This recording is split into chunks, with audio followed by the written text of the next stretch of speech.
నేను అనుకున్నాను ఆ సన్నివేశం అంతా చదువుతున్నప్పుడు, ఈరోజు మనం ఆ యవనస్తుడి పొజిషన్లోనే ఉంటే మన ధనము పోయే, ఆరోగ్యము పోయే, చుట్టాలు పోయే, బంధువులు పోయే, స్నేహితులు పోయే, అనుకున్న వారు పోయే, మన దగ్గర ఉన్నదంతా పోయే.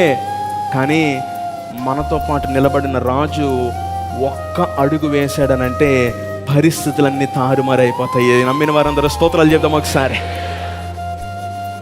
This is a very famous picture.